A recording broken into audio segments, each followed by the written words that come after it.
সবাই তো আর আব্বাস সিদ্দিকী নয়, সবাই তো আর নওশাদ সিদ্দিকী নয়। তোর পারমিশনের ধার ধরি নাকি আমি? দেশটা কি তোর একা নাকি?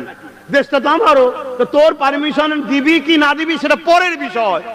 দেশ সংবিধান রাইট দিয়েছে, তুমি তোমার কথা বলতে পারবে, তবে হ্যাঁ কোন হিংসা করে নয়, সমাজের ক্ষতি করে নয়, দেশের সম্পদের ক্ষতি করে নয়। তাহলে আমি এক জায়গায় মাইক লাগাবো, লোক এসে বসবে, আমি তাকে বুঝাবো ওয়াকফটা কি, ওয়াকফের বিরুদ্ধে কি ষড়যন্ত্র হচ্ছে এবং একে বাঁচানো কিভাবে সম্ভব।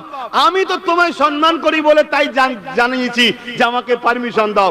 তুমি যদি মনে করো যে আমার ওপরে চাপ রয়েছে, দিতে পারছি না, তোর ওপর কেউ থোড়াই পাওড়া করি না, ওর পারমিশনের পাওড়া করি না। কেন? সংবিধান, বলুন জিন্দাবাদ। সংবিধান, সংবিধান, সংবিধান।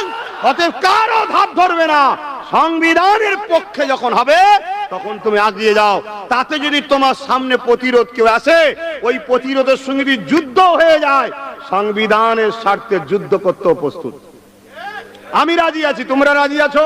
হাত তুলে বলো রাজি আছো, হাত তুলে বলো রাজি আছো। আজকে প্রকাশ্য মিডিয়াতে বলা হচ্ছে সংবিধানের এই অংশটা বাদ দেওয়া দরকার, এই পার্টটা বাদ দেওয়া দরকার, এটা বাদ দিয়ে। যারা সংবিধানের বিরুদ্ধে প্রকাশ্য বলছে তাদেরকে বন্দী করা হচ্ছে, এই অ্যারেস্ট করা হচ্ছে।